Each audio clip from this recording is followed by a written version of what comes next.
Muy buenos días amigos, un día más, un programa nuevo en El Espía del Telón, su canal de confianza de temas geopolíticos. En este movimiento de países, hoy vamos a tratar sobre Polonia, sobre Europa Central, Europa Oriental, el famoso Grupo de Visegrado y cuál es su situación actual. Y quién mejor para hablar de Polonia en España que el profesor José Luis Orella. Bienvenido, José Luis, que es doctor en Historia y doctor en Derecho. Además, es doctor, profesor universitario. Bienvenido, José Luis. Muy buenas, es un placer estar contigo en estas ondas. Pues como siempre es habitual en todos los programas, el formato es tener el mapa a mano para ver, bueno, de qué países estamos hablando.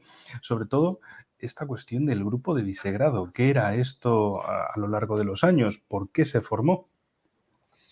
Pues mira, cuando cayó el comunismo ya en 1989 y los países un poco centroeuropeos que habían estado formando parte del bloque comunista, bueno, pues se quedaron ahí ya en ese proceso de transición a los regímenes ya democráticos parlamentarios, pues fueron ya conformando, podemos decir, como grupos, un poquitín a algunos de ellos como de presión para su posterior integración en lo que había sido la Comunidad Económica Europea, que pasó luego posteriormente a denominarse Unión Europea, ¿no? Entonces, de ese modo, uno de aquellos grupos de los países que habían tenido gobiernos comunistas y que habían entrado ya en procesos de regímenes democráticos parlamentarios y que estaban procediendo a ese proceso de integración en las instituciones europeístas,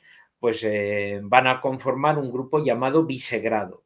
Los miembros de este grupo de Visegrado, que eran antiguos países centroeuropeos, pues van a ser Polonia, Checoslovaquia y Hungría, ¿no? Un poco en ese aspecto. Y van a tomar el nombre de Visegrado porque, bueno, pues en el siglo XIV el rey de Polonia, el rey de Bohemia y el rey de Hungría hicieron una alianza frente al emperador del Sacro Imperio Romano Germánico, ¿no? Entonces hicieron esa alianza para protegerse ellos de las posibles incursiones del Imperio Germano de aquel momento, ¿no? Entonces, bueno, pues les pareció bien a partir ya en esa década de los 90 que Lech Walesa por Polonia, luego Havel por Checoslovaquia y Josef Antal por Hungría, pues bueno, que habían sido antiguos activistas, ¿no? de aquella sociedad civil pues anticomunista, pues habían llegado a ser los máximos mandatarios de sus respectivos países y conformaron un poco este grupo llamado de Visegrado. Posteriormente hubo una pequeña modificación, la desintegración de Checoslovaquia en dos estados, República Checa y República Eslovaca, lo que ha conformado que, aunque no varíen las fronteras, sí que el grupo de Visegrado ahora está formado por cuatro países, ¿no? Polonia, República Checa, República Eslovaca y República Húngara. Y claro, de esos cuatro, pues siempre pues, los medios de comunicación ponen más señal, subrayan más el país de Polonia. ¿Por qué? Pues porque es el más grande, tiene casi 40 millones de habitantes y ejerce, por tanto, pues por su tamaño y por su demografía, pues una labor de mayor liderazgo un poco en la región, en la zona. La República Checa, la Eslovaca, como la propia Húngara, hombre, son países más pequeños y también por eso los cuatro conformaron esta especie como de sindicato de países para apoyarse, arroparse, formar un poco grupo de presión y acelerar el proceso de integración en lo que entonces era esa primitiva Unión Europea, ¿no? Llegar a los mínimos para poder integrarse. De esa manera se integraron casi de forma simultánea en la alianza militar, en la OTAN, que habitualmente suele ser la puerta más fácil de entrada y que facilita la entrada en la Unión Europea. Y luego, posteriormente, ya pues entraron ya para el 2004 en la Unión Europea, podemos decir, pues en igualdad de derechos que los países primigenios de la Europa occidental, ¿no? De hecho, aquí en el mapa estábamos viendo dónde está Visegrado o Visegrad, concretamente para que toda la audiencia sepa exactamente del lugar que estamos hablando, muy peculiar, que esa alianza del siglo XIV, ese pacto de Visegrado, fuera contra el Sacro Imperio Romano-Germánico, bueno, entre comillas, Alemania, y que el grupo, por lo que más es conocido, es precisamente por enfrentarse a la Unión Europea, Centro Europa. Es decir, es curioso ese patrón histórico en general.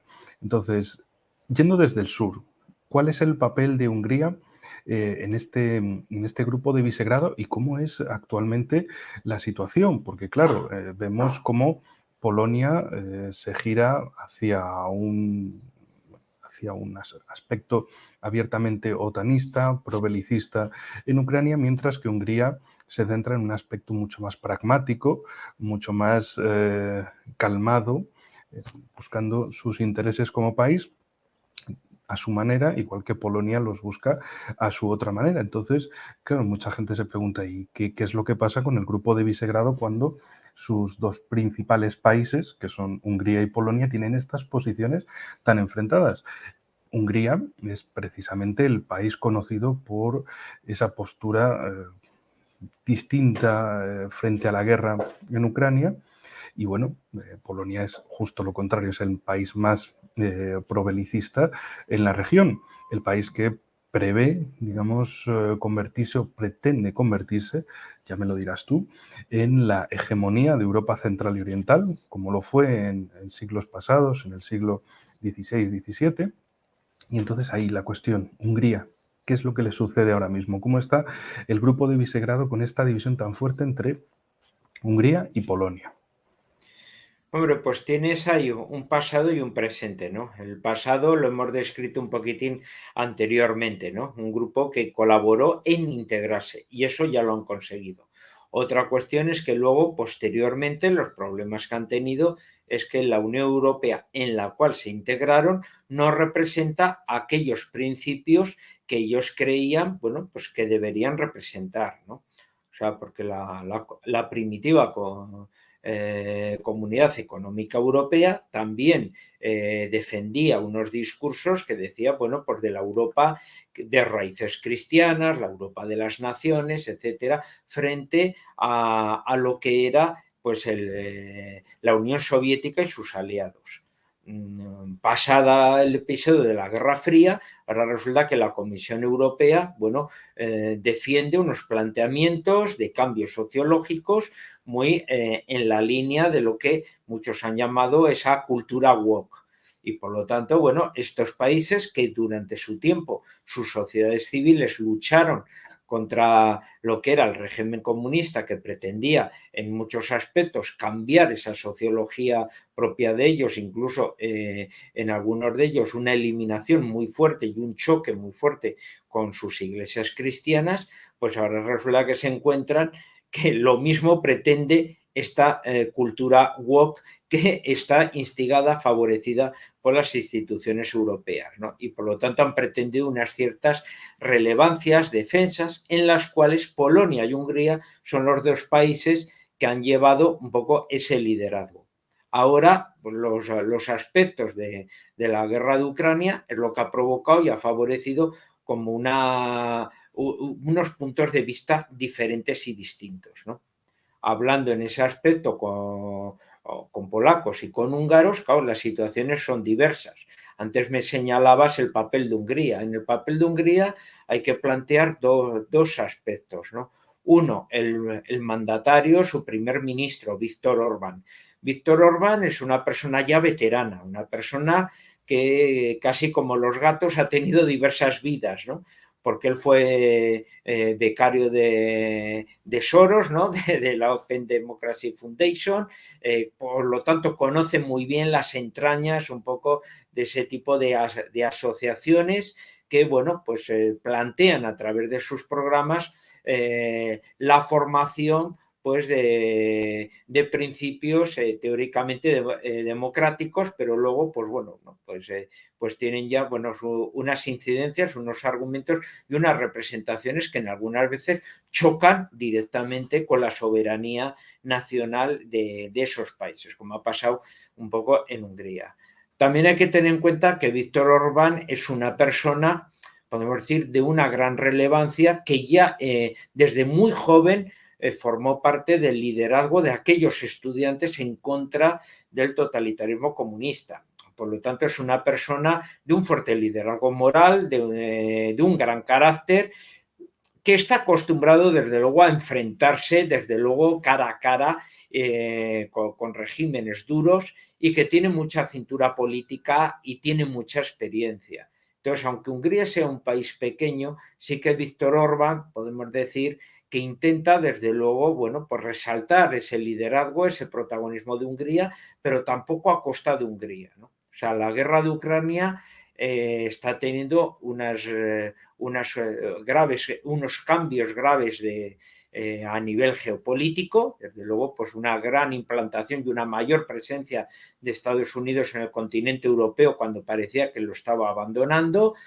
Por supuesto sería ya para otro tema, desde luego de debate, las consecuencias también de dependencia energética de Europa, que antes pues procedían de Rusia y ahora pues van a proceder de fuentes mucho más lejanas, más caras e incluso de Estados Unidos. Y en segundo lugar, también, pues bueno, pues Hungría ve ese proceso de encarecimiento de precios, de endeudamiento profundo que tienen los países europeos, que está provocando y favoreciendo, y como un país como Hungría pues puede desestabilizarse debido a esas presiones exteriores, ¿no? Entonces, Víctor Orbán, igual que otros mandatarios magiares anteriores a él, pues tienen en común que son profundamente nacionalistas. No es como los demás, que tenemos grandes comunidades, se puede decir, en el extranjero de descendientes nuestros. Los húngaros son los húngaros. O sea, si Hungría desaparece, desaparece un pueblo con su historia y con su cultura. O sea, no tenemos otro país, otra república igual, que racialmente sean parecidos, con una cultura parecida, incluso con la misma religión, etcétera. O sea, Hungría desaparecería una lengua, una cultura y una historia muy particulares, son ugrofinios, no tienen nada que ver con los eslavos, con los germánicos, etcétera, son un pueblo isla y por lo tanto eso les permite que sean muy nacionalistas y que lo miren todo con una gran sensibilidad y por tanto no se dejen llevar un poco por las grandes algaradas, curiosamente, de unas instituciones como las europeas, que desde luego siempre han estado chocando y desde luego intentando recortar al máximo las competencias soberanas del gobierno húngaro, en las cuales Víctor Orbán, pues él mismo las defiende, que no es por su propia particularidad como líder, sino porque ha sido respaldado democrática por las urnas, por un pueblo que la ha puesto ahí en esa posición para que defienda esos principios de la sociedad magiar que se ha defendido. De bueno, somos cristianos, católicos, evangélicos, incluso ortodoxos en una minoría, y queremos seguir siendo como tales. Somos europeos, pero queremos seguir siendo lo que somos y no queremos esos cambios con los cuales nos amenazan con recortes, desde luego, económicos, ¿no? Y eso es lo que les hace, bueno, pues que se hayan convertido un poco en el pepito grillo, un poco de todas las cuestiones. Muchas veces se oponen a ciertas votaciones o ciertas circunstancias para presionar las presiones que están recibiendo ellos mismos por otro lado, ¿no? Hay miles de miles de millones de euros de fondos europeos a los cuales tienen derecho, que están congelados por esas presiones, ¿no? Y que les están mal acusando de recortar libertades de los medios de prensa, que son cuestiones falsas en un Estado democrático como es el húngaro. Les están acusando de no permitir, desde luego, cuestiones de las minorías, cuando hasta este momento pues, se puede hablar con los representantes de las comunidades, incluso gitanas, judías, alemanas, etcétera, residentes en Hungría, y te hablan profundo pues, apoyo y arropamiento que han tenido a niveles culturales, educativos, de formación profesional, de integración en la sociedad, etcétera. Y por lo tanto, bueno, pues hay toda una campaña que por desgracia muy activada desde las instituciones en denigrar un poco esa imagen de Hungría, ¿no? Por el papel un poco que estamos diciendo, ¿no? que está teniendo, bueno, pues en realidad está llevando su opinión. Dice, esto es un club de todos los países europeos, nosotros tenemos nuestra opinión y bueno, y parece que no nos la respetan, ¿no? En esta Europa tan diferente a la que nosotros creíamos que nos integrábamos. Así es, de hecho, la polémica en este verano fue precisamente que se le negaran esos fondos de Europa a Hungría porque Hungría no... ¿Cómo era? Hungría era un país no democrático para la Unión Europea. Y bueno, esto viene en el contexto que ya hemos comentado en otros programas de que no querían desde la Unión Europea hacer negocios con Rusia porque la calificaban de dictadura y Hungría también la acabaron por calificar como una no democracia, pero no tenían ningún problema en hacer negocios con Azerbaiyán, a pesar de todo el trato hacia los armenios y de los vídeos que, por ejemplo, fueron grandísima polémica, vídeos de asesinatos de prisioneros armenios por parte de las fuerzas azeríes. En fin. No, es que es un poco eso, ¿no? Pues, si nos fijamos, por ejemplo, en las cuestiones de prensa, el que la prensa húngara anteriormente formaba parte mayoritariamente de grupos extranjeros y entonces ahora mayoritariamente, bueno, pues está en manos de empresarios magiares y eso lo ven como un recorte de prensa. Hombre, pues me parece que lo normal es que la prensa de un país esté en manos de empresarios de medios de comunicación de su propio país, no del extranjero, no de grandes internacionales que pueden tener intereses diferentes, ¿no? En cuanto, por ejemplo, a la eliminación de la Universidad de George Soros, que se tuvo que ir a Viena o a Austria, y entonces se habló de una restricción de las cuestiones educativas. Bueno, vamos a ver, es que todo el mundo sabemos cómo funciona una universidad, qué objetivos tiene una universidad, y el señor Soros tiene negocios que no son educativos, de su país de procedencia, de donde tiene la nacionalidad, Estados Unidos, no tiene ninguna universidad y solo ha fundado universidades que tienen unos objetivos claramente diferentes a los educativos, que son más bien de desestabilizaciones políticas. Entonces, en ese aspecto, la ley educativa marcaba que exclusivamente aquellos que funden un centro educativo superior en Hungría tienen que tener en su país de origen también un centro superior educativo. O sea, si tú quieres montar una universidad española, por ejemplo, en Hungría, lo puedes hacer si tienes una universidad en España. Lo que no puedes es montar una universidad en Hungría sin tener tu grupo una universidad en Estados Unidos. Entonces hay algo ahí, desde luego, que cruje y que se ve, desde luego, que hay una ilegalidad y una cuestión, desde luego, diferente, ¿no? Y luego también el planteamiento de la formación y de la educación de los hijos, con la Comisión Europea intentando obligar a una educación, desde luego, de ideología de género, de cuestiones de los lobbies LGTBI, cuando en Hungría lo único que han dicho ha sido que plantean una ley educativa en la cual los padres de los niños deciden, ya que son menores de edad y por lo tanto la competencia de su formación y educación es la de los padres. Y resulta que eso ha sido visto como una gran amenaza.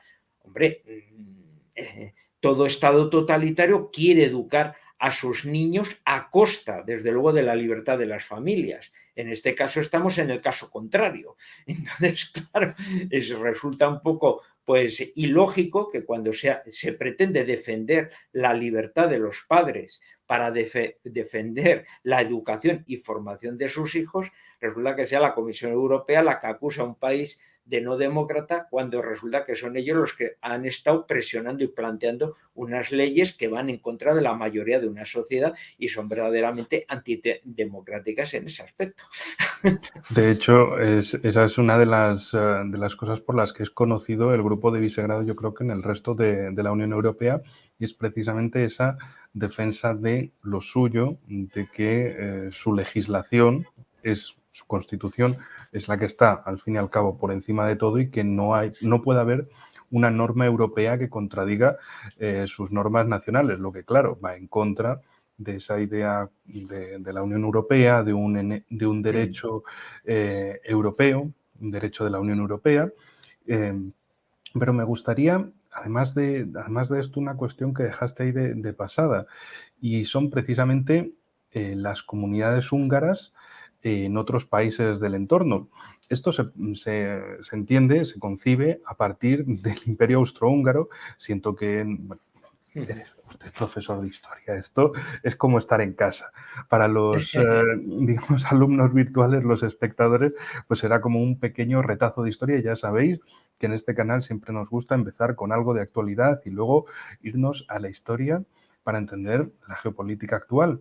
Y es precisamente en el Imperio Austrohúngaro existían dos partes, a partir de 1848, uno era la parte austriaca y otro era la parte húngara. La parte austriaca se llamaba de forma popular Cisleitania y la parte húngara se llamaba Transleitania. En el mapa este que podéis ver es la zona verde, y precisamente esa gran zona verde es la zona húngara, que se corresponde con una serie de países actualmente. Entonces me gustaría hablar de la relación entre el gobierno húngaro y estos países del entorno que también son, por supuesto, miembros de la Unión Europea, y de cómo se articula una Europa que, bueno, que digamos se juntan esta serie de fracturas, en particular la articulación de minorías húngaras en países vecinos a Hungría. ¿Y por qué surge esto? ¿Por qué es algo, bueno, que surge? ¿Cuándo surge? ¿Y cómo es que todavía esto está vivo? No como en otros países que, digamos, esas comunidades han sido eh, liquidadas, terminadas de alguna forma. Hombre, pues aquí tenemos pues precisamente uno de esos aspectos, ¿no? O sea, lo que se denomina la corona húngara, pues sí que la corona húngara en el tiempo, desde luego, tenía un gran tamaño y era un país, desde luego, muy relevante, ¿no? Ahora, cuando hablamos de Hungría, nos puede parecer un poco sospechoso porque su historia y su cultura, desde luego, es de una gran potencia, pero su país, pues, es muy chiquitín. Entonces, claro, te llama un poco la atención, como pasa, por ejemplo, con Austria, ¿no? Entonces, ya cuando te sumerges un poco en su historia, te vas dando cuenta de su relevancia, pues como estamos viendo un poco en los mapas que estamos visualizando un poco en ese momento, ¿no? Y ahora vemos, pues claro, cómo abarcan, pues bueno, pues gran parte de otros países que estaban, ¿no? Entonces, la corona húngara, del mismo modo, bueno, pues que la España moderna, ¿no? La de la Reconquista, pues se va formando por la integración de los respectivos reinos cristianos. La corona húngara también fue agrupándose pues en torno a ese reino de Hungría, pues con el reino de Croacia, el reino de Bohemia, etcétera, ¿no? Y se fueron ahí el Principado de Transilvania, se fueron agregando de esa manera asimétrica que tiene la historia, bueno, pues igual que Castilla, Aragón y Navarra, bueno, pues conformaron lo que fue esa España de los reyes católicos, ¿no? Y así, aunque ya ese sustrato español subsistía desde la Hispania romana, ¿no?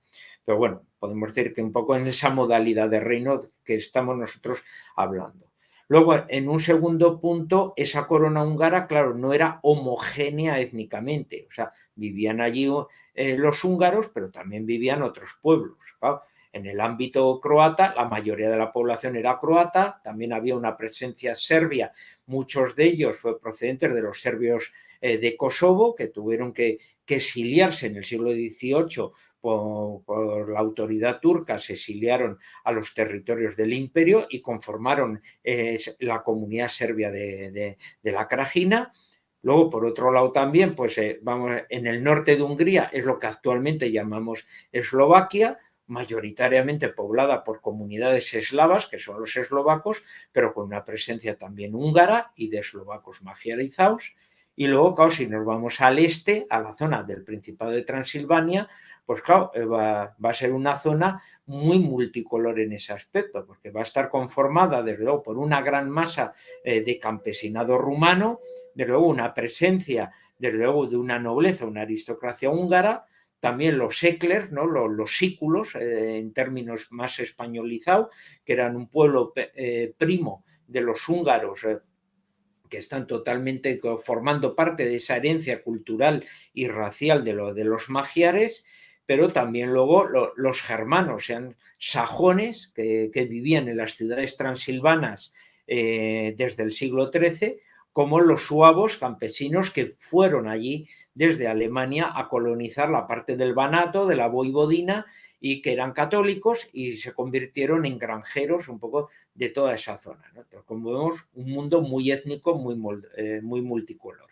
Y luego ya finalmente, a partir de la destrucción del imperio en la Primera Guerra Mundial, el imperio se fracturó, aparecieron nuevos países como Yugoslavia, que es la expansión de Serbia, o Checoslovaquia, que era un país nuevo que surgía, una Polonia que resucita de sus cenizas y abarca toda la zona de Galicia, y Austria y Hungría se quedaron reducidas a sus fronteras étnicas. O sea, la República de Austria exclusivamente se quedó homogénea y uniforme en torno a aquellas provincias del viejo imperio que eran hegemónicamente de habla alemana, y Hungría se quedó exclusivamente conformando una república en torno a sus fronteras étnicas. Pero claro, el único país que podemos hablar que tiene casi la broma de ser fronterizo consigo mismo, porque claro, hacia frontera con Checoslovaquia, la actual República Eslovaca, en la cual la frontera meridional de Eslovaquia, pues allí viven comunidades magiares y húngaras que pertenecen ahora a Eslovaquia, pero claro, étnicamente pues, son húngaros, ¿no? Y siempre pues, han tenido esa particularidad de vivir al otro lado de la frontera. Si nos vamos a la parte pues, de Croacia, incluso de Serbia, hay comunidades magiares que están al otro lado de la frontera y que forman parte de las repúblicas vecinas. Y si nos vamos a Transilvania, que ahora conforma la parte occidental de Rumanía, pues claro, ahí tenemos una parte, una de las más importantes comunidades húngaras que están dentro de la propia Rumanía. Y luego ya incluso la Transcarpatia, que perteneció a Checoslovaquia y que desde 1945 pues fue integrada en la Unión Soviética, ahora forma parte de la República de Ucrania, ¿no? Así que, por lo tanto, también hay comunidades húngaras incluso en la inmensidad de Ucrania, ¿no? En la zona fronteriza de la Transcarpatia, ¿no? Así que vemos como el Tratado de Trianón pues, deshizo esa corona húngara que formaba la parte más oriental del Imperio Austrohúngaro, que era una parte, aunque estuviese regida por los húngaros, pero formada por múltiples comunidades, como hemos explicado anteriormente, pero que a partir de 1918 quedó reducida casi a la mitad de su extensión, y allí donde los magiares eran étnicamente hegemónicos, ¿no? Perdiendo pues, más de la mitad de su territorio, ¿no? Por tanto, después de esta experiencia, tenemos que entender claro, que los húngaros tengan un nacionalismo muy intenso, un sentido de su soberanía muy marcado y por lo tanto una defensa de su lengua, de su cultura, dentro de la pequeñez en la que han sido forzados por las circunstancias, sobre todo de los intereses de fuera, y que por tanto ellos no se fíen muchas veces de las instituciones de fuera, defiendan muy bien sus derechos soberanos y desde luego tiendan a mantener unas relaciones muy estrechas con las comunidades étnicas que viven en los países vecinos, procurando en todos los aspectos mantener culturalmente esas identidades, ¿no? Porque desde luego son sus hermanos, ¿no? Y en el pasado conformaron la misma entidad política. De hecho, bueno, ya que lo mencionaste sobre Austria, se comentaba en los últimos años, bueno, en la década del 2010, para ser más precisos, la posibilidad de que Austria se integrase también en este grupo de Visegrado. ¿En qué quedó esa posible candidatura? Hombre, los países un poco vecinos que han tenido experiencia austrohungárica, como son Austria o Eslovenia, son países que fueron procediendo a tener esa proclividad. Aquí tenemos que hablar de dos aspectos. Por un lado, la tendencia hacia el grupo de Visegrado no significa que sean países de tendencia derechista, como muchas veces se dice, ultraderechista, como algunos. O sea, es una posición geográfica, es una posición política que ellos tienen, pero ojo que cuando han iniciado su camino, por ejemplo, pues Polonia ha tenido gobierno de centro derecha y de derecha, porque sociológicamente es una sociedad muy conservadora, pero por ejemplo los checos han tenido también unas orientaciones hasta el último momento que eran absolutamente muy liberales.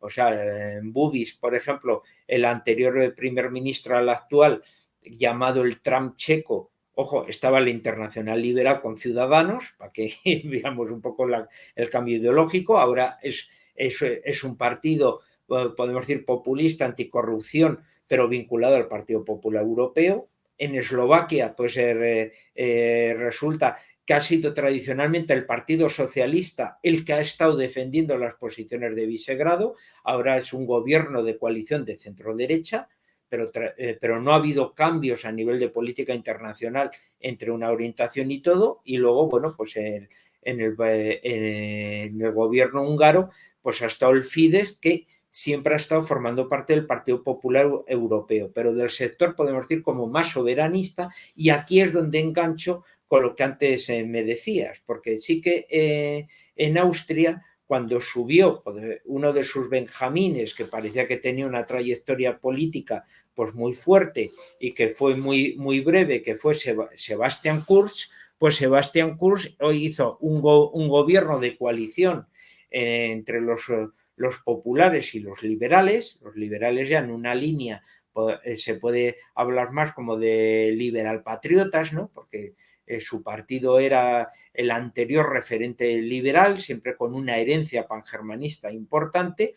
Hicieron ese gobierno de coalición y la postura de Sebastian Kurz pues era bastante cercana a la de Víctor Orbán, ¿no? Lo cual estuvo planteando que Austria en esas posturas podría, pues desde luego, sumarse por su tamaño, por muchos puntos en común que tenía con ellos, podría desde luego incluso, bueno, pues aumentar ese grupo de Visegrado con su integración. Y posteriormente Eslovenia, un país mucho más pequeño, pero también de la misma tradición austrohungárica, pues en ese momento, si estaba en el poder el SDS, un partido vinculado al Partido Popular Europeo, pero de línea muy favorable a Víctor Orbán. Y por tanto, pues también, bueno, pues Eslovenia estaba planteando y se sumaba en muchos de los resultados del Parlamento Europeo, de la Comisión Europea, bueno, a las decisiones que el Grupo Visegrado tomaba, ¿no? Ahora últimamente, bueno, pues hubo unas elecciones legislativas, otras presidenciales, que han llevado a la oposición pues a estos partidos, ¿no? Pero Austria y Eslovenia son de los países que han tenido en su momento gobiernos bastante favorables a esa línea de Víctor Orbán, y por lo tanto que incluso han visto, bueno, pues que ellos mismos podrían tener una mayor representatividad política a nivel europeo si desde luego sumaban esfuerzos con el grupo de Visegrado, ¿no? De ahí el cierto miedo que tenía la Comisión Europea a que, bueno, esta corriente de queremos una Europa de naciones, pues fuese sumando desde luego efectivos con estos países que han tenido el mismo pasado y que decían, queremos desde luego la democracia, queremos formar parte de la Comunidad Europea, pero ojo, queremos integrarnos en aquella Europa que se nos prometió, no en la Europa que nos hemos encontrado. Y ya que tenemos una experiencia de lucha contra una ideología totalitaria, contra la nueva ideología totalitaria, nos van a pillar de pie, no nos van a pillar de rodillas, ¿no? Polonia. ¿Qué le pasa a Polonia? El gran caso. Polonia, ese país que volvió a surgir en 1919 con el Tratado de Versalles, mejor dicho, un país que era mucho más grande, bueno, de unas fronteras prácticamente distintas en su totalidad respecto a las que tiene actualmente. Un país que en ese periodo de entreguerras, entre 1919 y 1939, tuvo figuras políticas muy conocidas como Pilsudski, que seguro que nos podrás contar muchísimo más de él, y de un proyecto que antes tenía dos lados y ahora tiene tres. Me refiero al proyecto Intermarium, que ahora es la iniciativa Tres Mares. En su momento, con Pilsudski, esto significaba la unión del mar Báltico con el mar Negro, para que Polonia, digamos, tuviera esa, bueno, en definitiva, recuperar el antiguo reino de Polonia o la mancomunidad polaco-lituana que llegara desde las costas del Báltico a intentar alcanzar las costas del Mar Negro y fuera esa potencia hegemónica transversal geográficamente entre Europa central y oriental. Ahora, eso tiene tres lados, como digo, porque también lo llaman Iniciativa Tres Mares, para unir de esta forma, con este triángulo, el mar Báltico, el mar Negro y el mar Adriático, y tener esa Europa oriental como un bloque que intente ser hegemónico frente a dos cosas. Por el oeste, el eje franco-alemán, especialmente centrado en Alemania, que ya nos contarás de dónde surge ese odio entre polacos y alemanes, por un lado, y entre polacos y rusos por el otro, porque la idea de Polonia desde ese siglo XX, desde esa Polonia de entreguerras, era volver a recuperarse como la gran potencia perdida precisamente en manos de sus vecinos del oeste y del este. Hombre, pues como bien has dicho, pues Polonia en su historia ha tenido unas fronteras muy de acordeón, ¿no? O sea, según los momentos se ha expansionado, según en otros momentos, pues desde luego ha ido a menos, ¿no? Quizá por la ausencia de fronteras naturales ha incidido mucho en ello, excepto en el sur, que tiene un poco todos esos montes Tatra que los separa del mundo bohemio y por lo tanto es una frontera, desde luego, pues muy clara. Esencialmente en el este y en el oeste, pues bueno, pues han sido unas fronteras muy movibles según han tenido presiones o con el mundo germano o con el mundo eslavo-ruso en ese aspecto, ¿no? Entonces ahí han tenido sus matices, sus diferencias. La ausencia de unas fronteras, podemos decir, claras, como puede ser un Pirineo, como nuestra forma peninsular junto con Portugal, pues resulta que ha conformado pues ese también protagonismo cultural del caballo, ¿no? Entonces, podemos decir, el caballo sale en la pintura, el caballo es un gran protagonista porque es animal de tiro en el trabajo, es el animal, podemos decir, principal en las unidades militares durante toda la historia en Polonia y en los pueblos cercanos que tienen el mismo problema, los húngaros, los rumanos, etcétera, todos son pueblos característicos precisamente por sus unidades de caballería, ¿no? Entonces, bueno, pues están un poco marcados un poco por esas particularidades también históricas, ¿no? Y que conforman, pues claro, que esa ausencia de unas fronteras naturales, pues bueno, pues las han tenido que vigilar, han tenido que tener esas unidades rápidas ahí para luchar con respectivos enemigos también de características muy, muy similares, pues los tártaros, los cosacos, etcétera, que podríamos un poquitín hablar de ello, ¿no? Si nos circunscribimos ya a su renacimiento, ellos desaparecieron en 1795 por razones internas. En la época de los grandes estados absolutistas, Polonia era la única entidad, se puede decir, aristocrática y por lo tanto el rey carecía de poder y desde luego había una desconexión entre la nobleza y el mundo campesino. Por tanto, bueno, tenían un sistema desde luego que no ayudaba desde luego a una fácil soberanía de Polonia y que desde luego tenían un gran hambre, una gran necesidad de reforma para mantener esa independencia que finalmente no la consiguieron por la presión y ambiciones de sus vecinos, ¿no? El reino de Prusia, la Rusia de Catalina la Grande y desde luego el imperio austriaco de María Teresa, ¿no? Y finalmente desaparecerá esa Polonia que durante 123 años pues desapareció del mapa, protagonizó muchísimas revueltas y revoluciones durante la época romántica del XIX, y por eso esa exaltación, ¿no?, de la poesía romántica que tienen los polacos, incluso de su música, ¿no?, con Chopin, etcétera. Pero luego, a partir de 1918 surge, ¿no? Y surge por todos los caminos, ¿no? Un momento, por favor, Sí, antes de que pasemos al siglo XX, porque sí que hay un resurgimiento polaco, pequeñito, pero resurgimiento de la mano de un francés, de eso. Napoleón. Que eso no quería dejarlo pasar, porque claro, en España, precisamente en Madrid, en la batalla de Somosierra, si mal no recuerdo el nombre, son famosos de entre los franceses las unidades polacas. ¿De qué venían esas unidades polacas? Precisamente de ese juego napoleónico de que como Polonia era un enemigo de sus tres enemigos, pues entonces el enemigo de mi enemigo es mi amigo. Exactamente así. Entonces quería que comentaras más esa parte.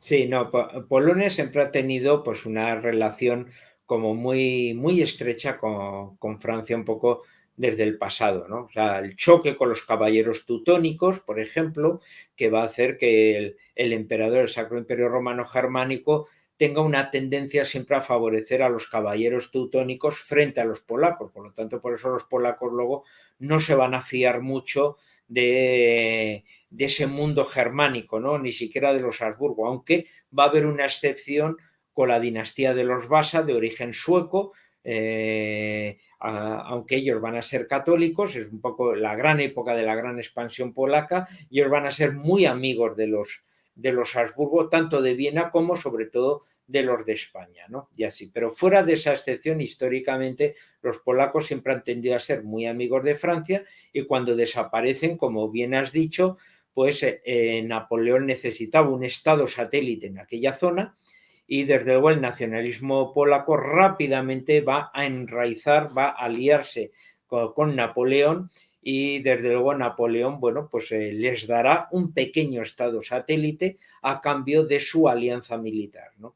Y a partir de entonces, no solo ya existían polacos formando parte por las legiones Dąbrowski, etcétera, que habían formado parte de las tropas francesas en la península italiana, sino que también posteriormente las tropas del Gran Ducado de Varsovia formarán parte en las diferentes campañas que Napoleón desarrolle por toda Europa. Por eso estarán en la península ibérica, luchando en Portugal, pero también formando parte de las fuerzas invasoras de España. Van a tener una gran relevancia en la batalla de Somosierra, ya que protagonizan una cabalgada suicida pues hacia arriba, que tomarán la batería artillera española, pero después de casi haber exterminado sus escuadrones, y también tendrán incluso una gran participación en el asedio de Zaragoza, ¿no? O sea que van a formar parte allí, y luego posteriormente la campaña también de Rusia,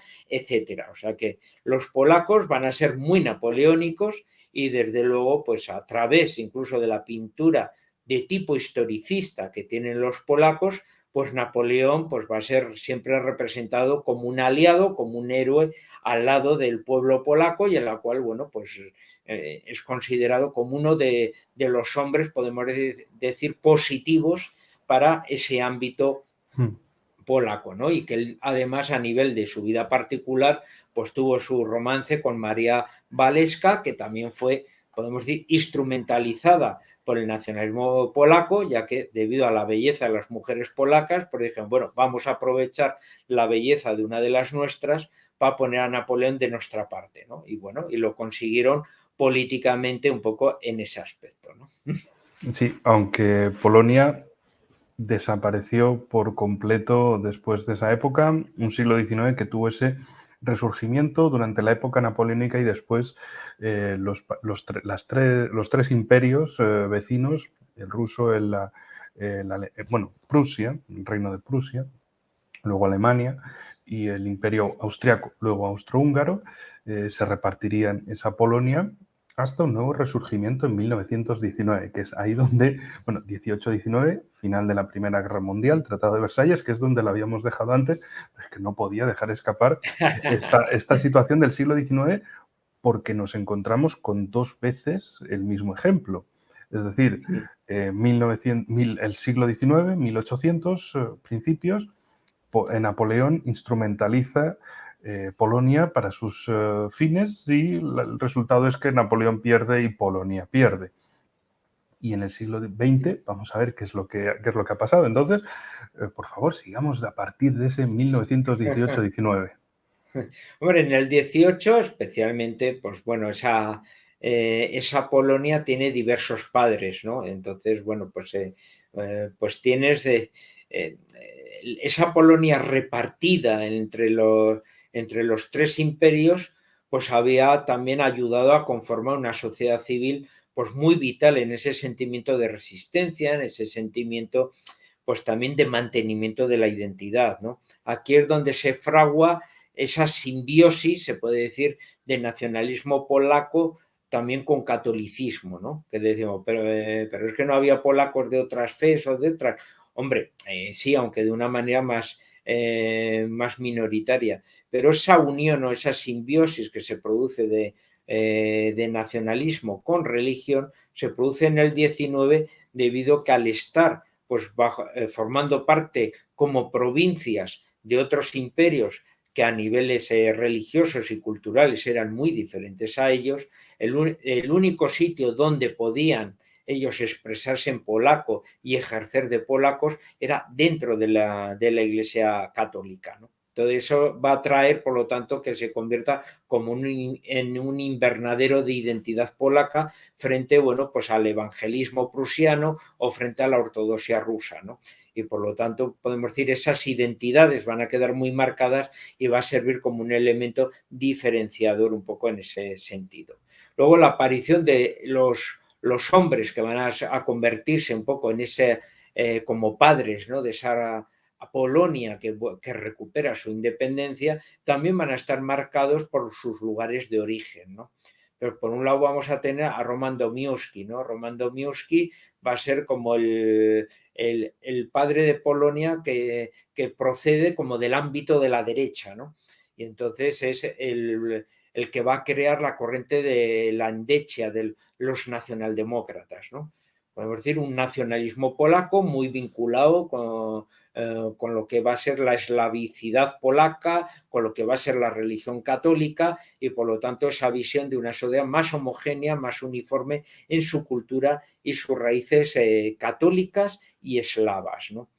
Como su partido era muy dominante en la parte occidental, la que había estado bajo control germano, pues va a ser un partido que esencialmente va a tener una posición muy antigermánica porque va a ser el que defienda esa polonidad frente a los intentos de germanización, de polonización, etcétera, ¿no? Y por el contrario, siempre va a haber un apoyo en Rusia, ¿no? O sea que curiosamente Roman Dmowski va a ser el que antes de la Primera Guerra Mundial defienda posiciones a favor de los aliados de colaboración con la Rusia zarista y de intentar, bueno, pues sumar las provincias polacas del mundo alemán a conformar una especie de gran reino autónomo bajo la soberanía del zar ruso. Luego, durante la Primera Guerra Mundial, será favorable a la independencia, luchará ya por la independencia, pero siempre tendrá esta tendencia a favor de Rusia, a favor de Francia, como países del bando aliado, ¿no? Por el contrario, Józef Pilsudski tiene pues una vida, podemos decir, mucho más activa. Es un revolucionario, procede del mundo de la izquierda y tiene una evolución casi muy semejante a Benito Mussolini, ¿no? O sea, es un hombre socialista, pero un hombre socialista que en su evolución, desde luego, llega a lo que denominaríamos un socialismo nacional, ¿no? Desde luego para nada es marxista, incluso va a chocar con los que posteriormente serán los que defiendan ya las posturas claramente ya de tipo marxista, como será Rosa Luxemburg o como será Félix Dzerzhinsky, ¿no? Posteriormente el fundador de la Checa. Entonces, Pilsudski desde luego caminará por un camino que será puramente nacionalista, de independencia de Polonia, pero claro, él procedía del mundo polaco-lituano. Por lo tanto, siempre va a estar dentro del ámbito del Imperio ruso y su lucha siempre será contra las autoridades rusas.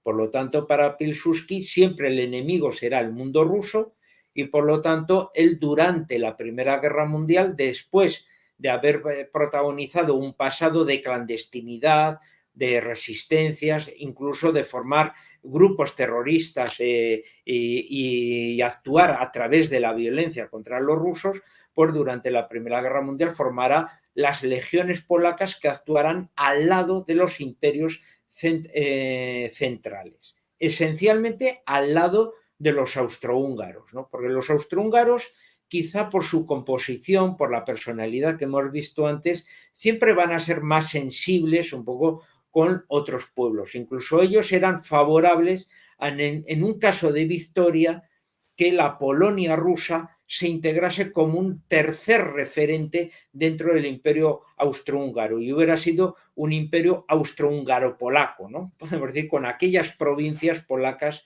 que pertenecían al imperio ruso que se hubieran desgajado integrándose un poco de esa manera. Pilsudski, desde luego, su idea era de una independencia. Y cuando le obligaron pues, a que sus legiones, posteriormente por la fortaleza del ejército alemán y que va desde luego hegemonizando la invasión de Rusia, pues prestasen juramento al Kaiser, es cuando se niega a cambio de que el Kaiser reconozca la independencia de Polonia y es cuando acabarán pues, la gran mayoría de sus legionarios y él mismo pues encarcelados. Cuando termine la Primera Guerra Mundial será liberado, tomará el poder y desde luego será el que capitalice ese liderazgo de esa Polonia independiente, aunque con un Roman Dmowski reconocido por los aliados, será, podemos decir, el que lo justifique, se puede hablar fuera, ¿no? A nivel internacional, ¿no? De ahí que aunque personalmente se lleven fatal las dos personas, a nivel de Polonia sí ambos serán verdaderamente estadistas, ¿no? Porque no sacrificarán su país por sus odios personales, ¿no? En ese aspecto. Y luego ya estos dos pues van sumando ya personalidades que para mí son menores, pero para los polacos les quieren dar un poco también ese patrocinio de esa Polonia, como sería Witos, que es el líder de los campesinos de la zona austríaca, que es el que representa una posición como más centrista a través del partido campesino. Luego también estaría ya Dzerzhinsky del Partido Socialista, que ha mantenido más o menos esa tradición cuando ya Pilsudski está cabalgando ya sobre un nacionalismo, podemos decir, más revolucionario y más de otro tipo. Entonces, bueno, ya se van añadiendo, se puede decir, nuevas figuras, aunque los más relevantes son un poco los que hemos hablado anteriormente, ¿no? Sí, que de hecho, si mal no recuerdo, Pilsudski es también el que tomó parte de la batalla de Varsovia de Ahí está. 1920. Entonces, aquí es donde viene tu idea un poco de lo del intermarium. Como hemos visto, Bueno, mi idea ambos no, políticos, es cada uno su tenían idea. unas visiones muy diferentes. Pilsudski es el que ve en Rusia, por su tamaño, el enemigo tradicional de Polonia, ¿no? Y entonces él siempre pensó en que los pueblos que conformaban la periferia del Imperio ruso, aprovechando la Revolución Rusa que había sucedido a partir del 17, la mayoría el imperio estaba en un proceso de descomposición y muchos de esos pueblos ya habían iniciado su camino por la independencia, ¿no? Esos son los procesos que culminarán con la independencia de Estonia, de Letonia, de Lituania, los países bálticos. Son otros países que se forma de repente un comité por la independencia en Bielorrusia. Es cuando los nacionalistas ucranianos pues se hacen cargo de Ucrania y proclaman la independencia de Ucrania, también en Georgia. O sea, hay una descomposición del imperio y además una guerra civil entre rusos blancos contrarios a la independencia de todos estos territorios que fueron del imperio y también de los bolcheviques, que van a tener una idea federalista pero integradora.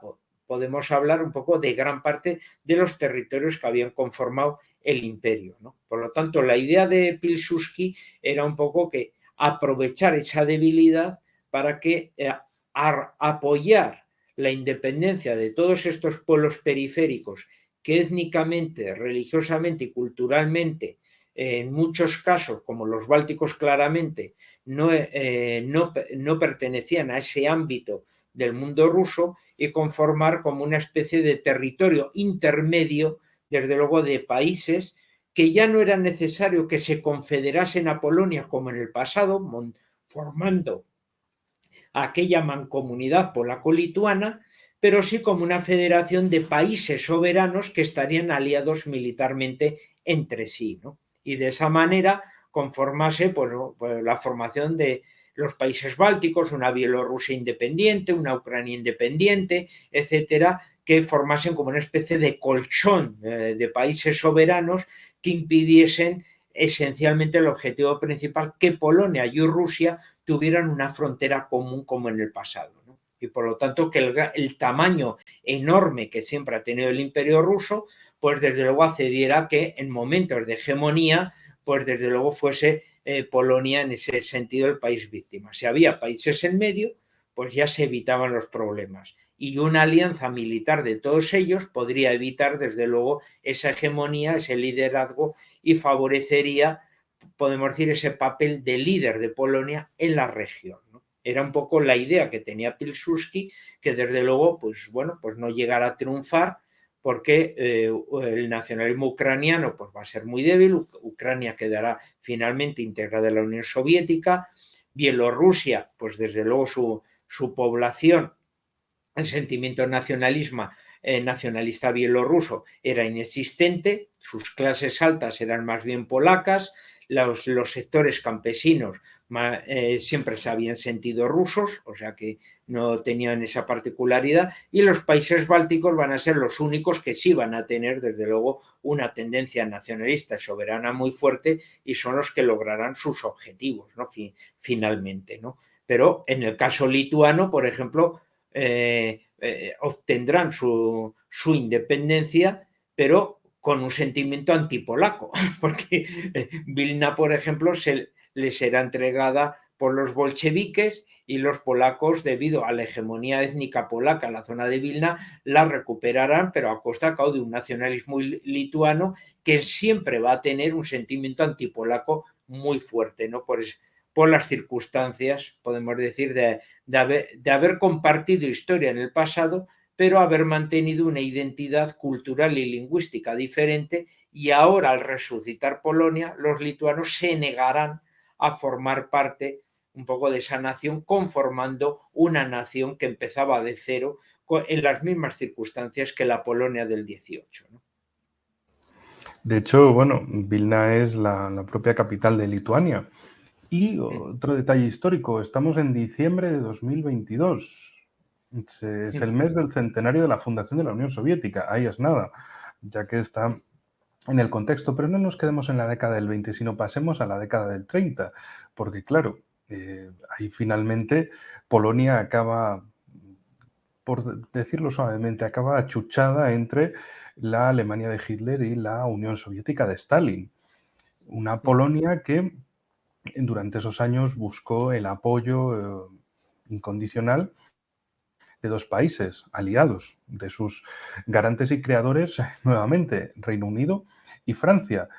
Dos países que, si no me equivoco, le indicaron al gobierno polaco que si Alemania les invadía, ellos, es decir, Reino Unido y Francia, responderían militarmente. Pero la cuestión es que Alemania invadió el 1 de septiembre, ese día que para muchos empieza el curso político, y también el 1 de septiembre es el día de la invasión a Polonia, y el 17 de septiembre empezaría la invasión soviética a Polonia por el otro lado.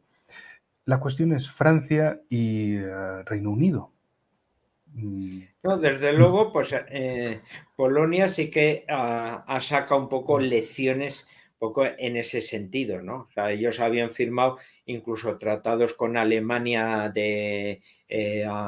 a nivel para asegurar la paz. Desde luego tenían un miedo acérrimo a la Unión Soviética, y por eso estaban procurando hacer otras alianzas, por ejemplo, con los países bálticos, pero con los países bálticos las alianzas, como podemos suponernos, pues no significaban nada ante esas diferentes potencias, ¿no? El inicio de la Segunda Guerra Mundial, desde luego, les va a sorprender ese pacto Ribbentrop-Molotov, ¿no? Que no se esperaban, que desde luego pues a ambos países pues se repartiesen desde luego en áreas diferentes un poco pues esas zonas. La Unión Soviética no quería tener problemas con la Alemania de Hitler en la recuperación de las antiguas fronteras del Imperio Ruso, y desde luego Del Imperio Hitler Alemán. tampoco quería tener problemas en su retaguardia, en su enfrentamiento cuando ya se produce todo eso pues con las potencias del oeste, ¿no? Así que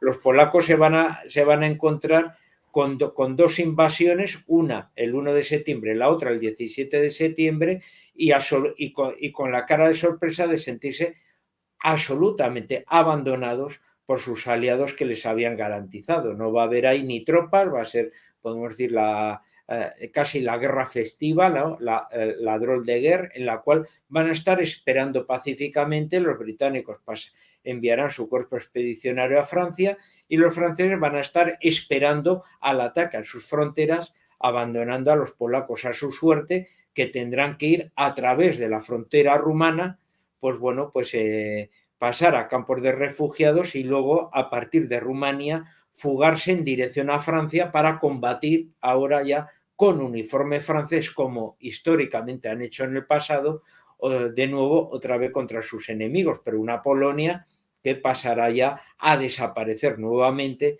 y a ser repartida entre sus dos vecinos imperiales, ¿no? Así es, y bueno, y de ahí 1945 y llegan las fronteras de la Polonia actual. Polonia, como régimen socialista en el área de influencia de la Unión Soviética, miembro del Pacto de Varsovia. De hecho, su capital le da nombre a dicho pacto militar de la Unión Soviética frente al pacto previo que había hecho Estados Unidos con la OTAN. Entonces, bueno, pasemos hasta los años 80, o si quieres mencionar alguna parte de esos años del socialismo en Polonia que nos den la pista para entender la actualidad.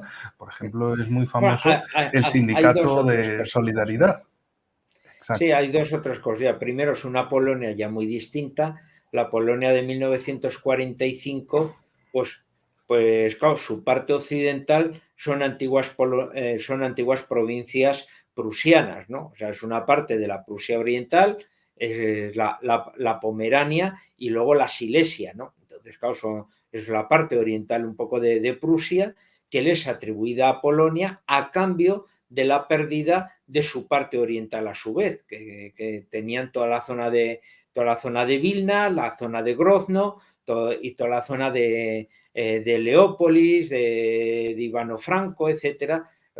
Lo que en definitiva la parte occidental de Bielorrusia y la parte occidental de Ucrania y la parte oriental de Lituania, ¿no? O sea, va a perder todo su oriente y a cambio será compensado por esas provincias prusianas de inferior kilometraje, ¿no?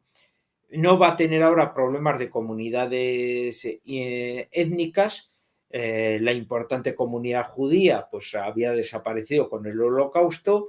La presencia de la comunidad de alemanes étnicos pues va a ser expulsada en dirección a Alemania, y ese vacío poblacional que tenía Polonia se va a recuperar con las poblaciones de polacos étnicos procedentes ahora de la Unión Soviética, de los territorios que han sido asignados a Bielorrusia y Ucrania, y que desde luego pasarán ahora a formar parte de la Polonia occidental. O sea que si uno quiere buscar dónde están los descendientes de los polacos que residían en el territorio ucraniano o en Bielorrusia, porque eran territorios polacos en la antigüedad, resulta que ahora viven en Pomerania y en Silesia, ¿no? O sea, viven al lado de Alemania en la parte occidental.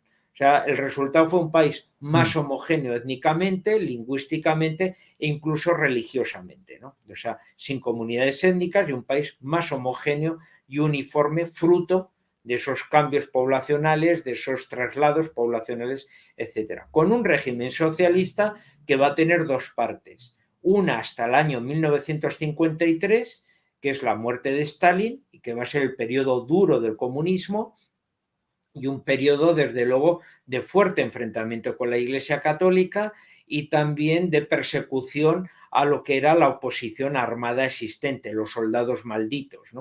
O sea, aquella gran oposición que existió contra el elemento nacionalsocialista que controlaba los territorios polacos, pues va a mantener su clandestinidad y su lucha contra el régimen de la República Popular Polaca, y hasta que, bueno, pues se extinga ya pues, por la presión de las fuerzas del interior, del Ministerio Interior polaco, la ayuda también soviética, etcétera, ¿no?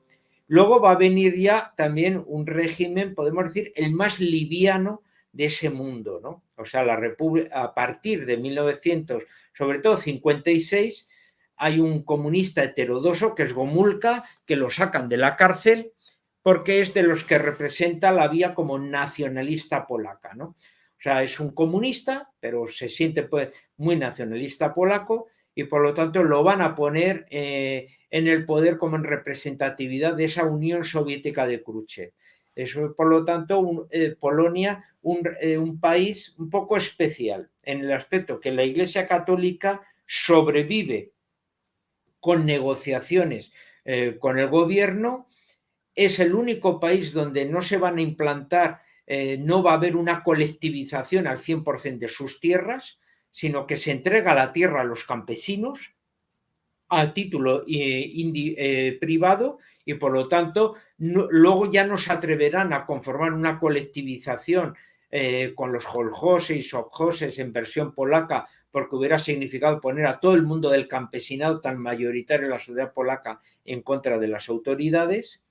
Y luego sí que es cierto que el intento de progresión de este gobierno comunista, sobre todo en los años 80, va a fracasar económicamente, y por lo tanto el fracaso económico va a provocar un fuerte endeudamiento y un incremento de los precios de una manera bestial. Eso va a provocar, desde luego, grandes protestas, y esas grandes protestas ya van a tomar ya esa índole ya de reivindicación ya de libertades, de recuperación de las instituciones soberanas de Polonia, y va a quedar muy claro que Polonia era el eslabón más débil, desde luego, de todo el dominio del Pacto de Varsovia, y luego especialmente el liderazgo que va a tener, desde luego, el cardenal de Cracovia, Karol Wojtyła, cuando a partir de 1978 pues sea elegido Papa de la Iglesia Católica, y por lo tanto con el nombre de Juan Pablo II se transforme desde luego en la figura en el polaco más universal de los últimos tiempos y en el portavoz de los intereses, desde luego, de todos aquellos pueblos sometidos a lo que había sido el comunismo y esencialmente de aquel mundo católico, ¿no?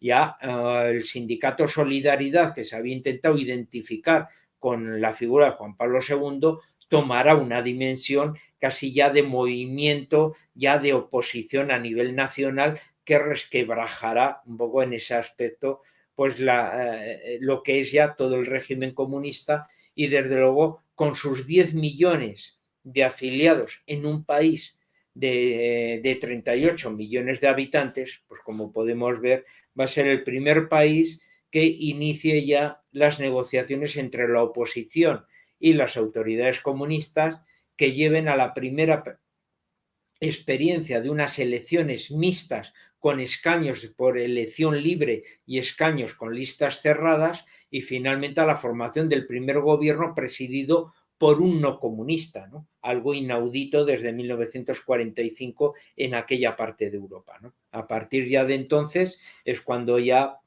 con la caída del muro de Berlín, ya se descompondrá todo el sistema comunista en estos países, y desde luego la declaración de Mikhail Gorbachev de que la Unión Soviética desde luego no iba a realizar ningún tipo de operación de restauración de los gobiernos comunistas en las zonas fuera de las fronteras soviéticas, desde luego condenará ya a la eliminación de todos estos gobiernos que en definitiva habían sobrevivido gracias al apoyo militar soviético, ¿no? Y que tenían desde luego muy poco apoyo social debido, bueno, pues a su procedencia después de la Segunda Guerra Mundial, ¿no? Y ahí está 1991, establecimiento del grupo de Visegrado, del primer grupo de Visegrado. Digamos, ya han pasado más de una hora de programa. Normalmente es el tiempo que le damos a cada programa. Aquí, José Luis, mi agradecimiento en primer lugar. Digamos que cerramos el círculo. Empezamos hablando del grupo de Visegrado, los orígenes del grupo, allá por ese 1991, y lo terminamos en ese momento.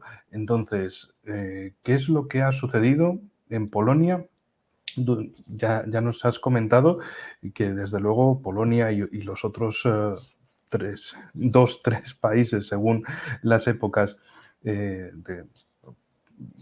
total 4 países, Polonia, República Checa o Chequia, Eslovaquia y Hungría, se unieron a la Unión Europea. Bueno, se unieron entre ellos para unirse a la Unión Europea en pos de, en el marco de una Unión Europea que pensaban que era una unión cristiana occidental con una serie de valores determinados, pero que a lo largo del siglo XXI precisamente eso ha cambiado el cariz. Y entonces, para quedarnos en la imagen actual, en la situación actual de Polonia, ¿cuál ha sido la situación, el movimiento de Polonia en estos 22 años, casi 23, del siglo XXI?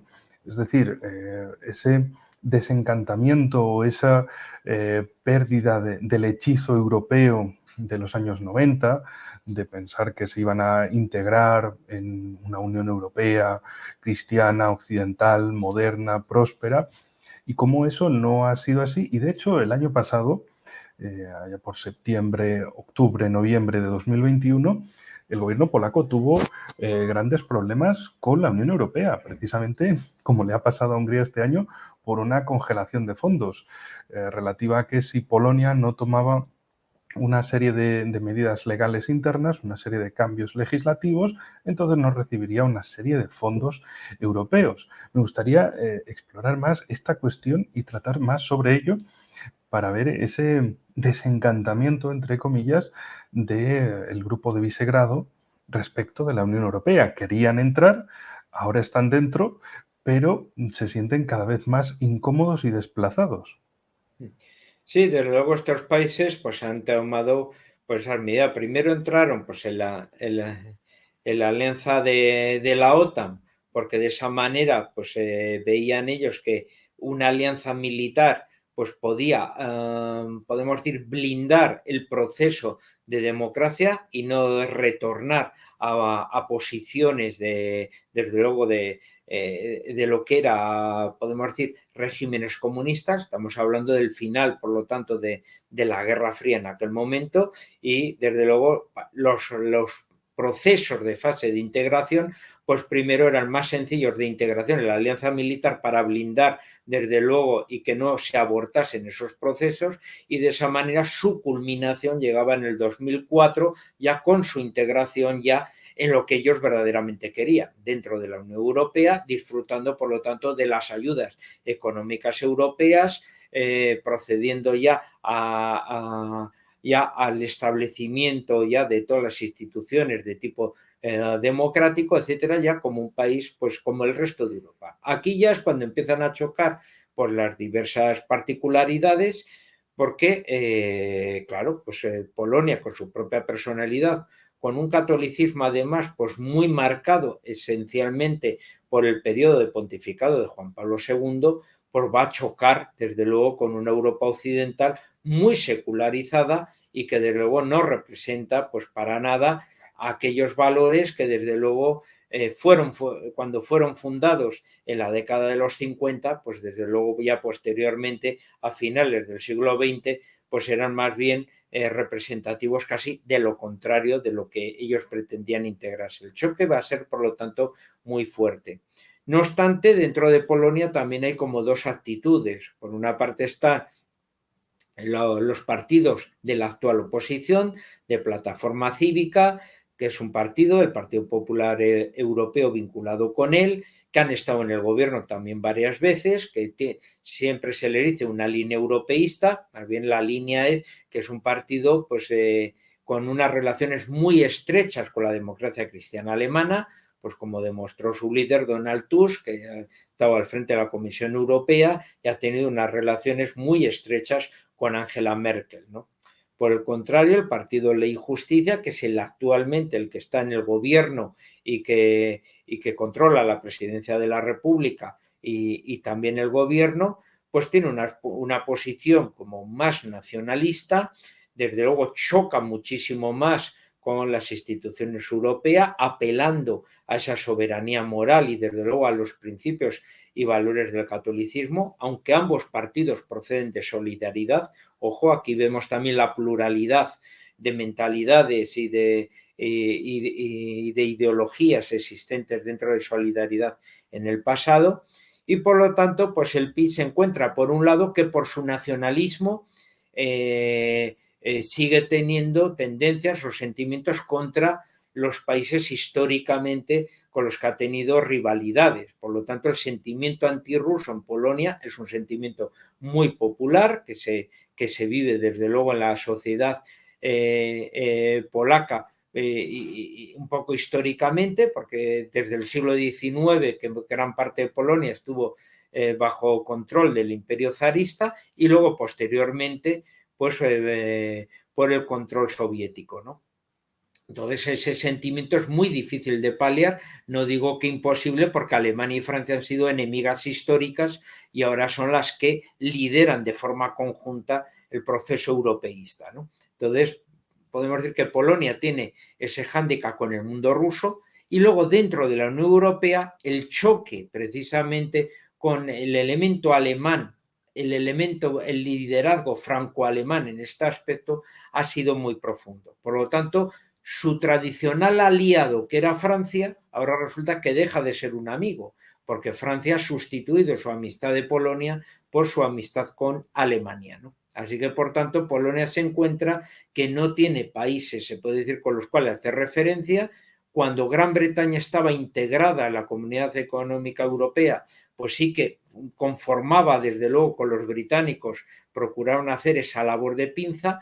Con la salida a través del Brexit de los británicos, los polacos han quedado, me refiero a los de posiciones más nacionalistas de Ley y Justicia, pues conformando, podemos decir, un poco esta internacional conservadora, en la cual pues procuran tener una mayor alianza, por ejemplo, con la Italia de Giorgia Meloni en la actualidad, porque comparten el mismo grupo parlamentario, etcétera. Pero a nivel internacional, esa posición como más soberanista y no fiable con el elemento franco-germano y desde luego su sentimiento antirruso les hace poner sus expectativas desde luego en la potencia mayor que es Estados Unidos, ¿no?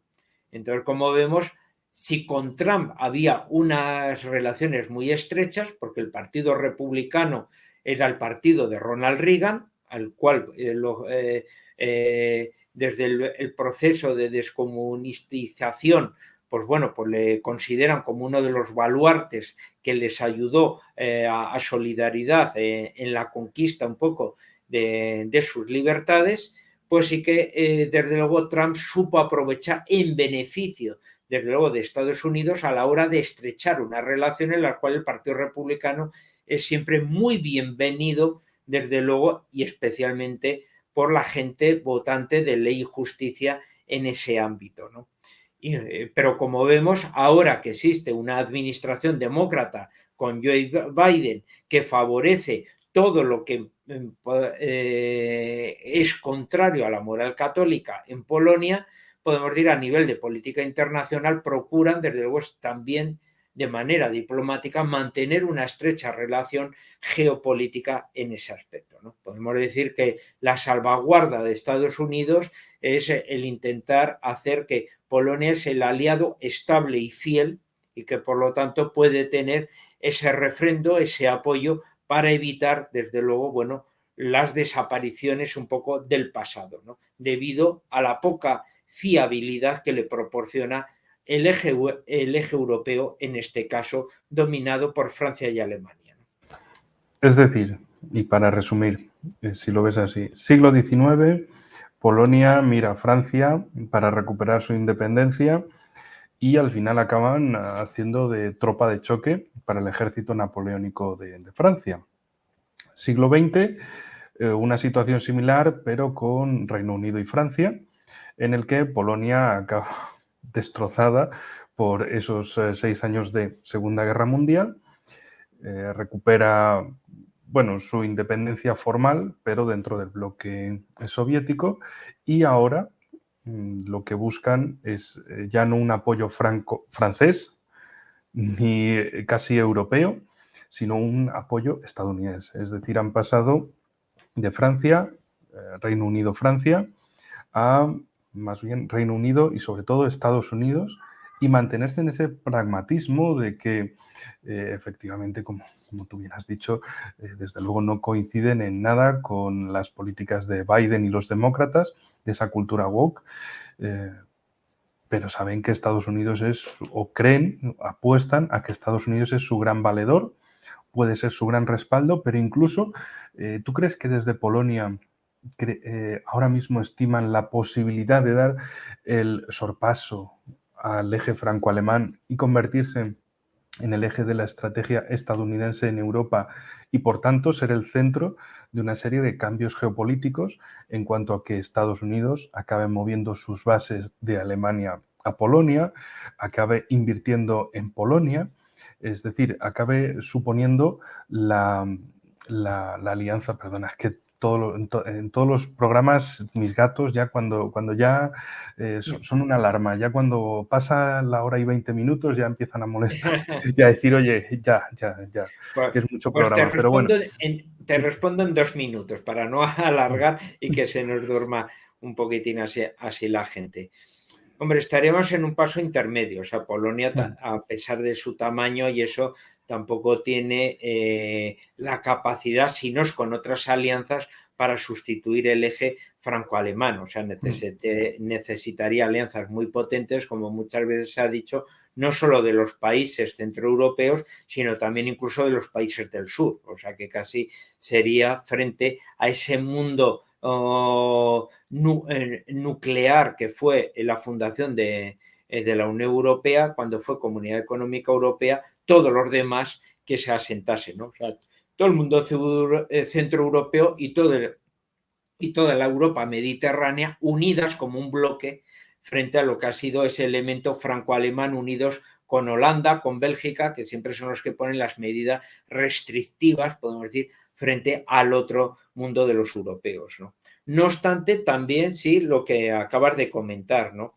La rivalidad existente entre el mundo alemán y el mundo americano puede favorecer, desde luego, por el mismo modo que si en Polonia no solo no hay una actitud antimilitarista contra la presencia de tropas americanas, sino al contrario, que por su situación limítrofe en la Unión Europea se estimula el establecimiento, pues Estados Unidos puede tener la tendencia a trasladar tropas, a instalar bases e incluso a favorecer a nivel armamentístico, con un armamento moderno, esa renovación del ejército polaco. Tengamos en cuenta que Polonia sí está, desde luego, elevando su presupuesto militar y sí está, desde luego, intentando incrementar su tamaño para convertirse en uno de los miembros fuertes dentro de la OTAN, precisamente por su propia situación limítrofe y, como estamos comprobando, en la situación bélica de ahora. La mayoría de los países están muy por debajo, desde luego, de lo que deberían tener, desde luego, de capacidad de defensa militar, ¿no?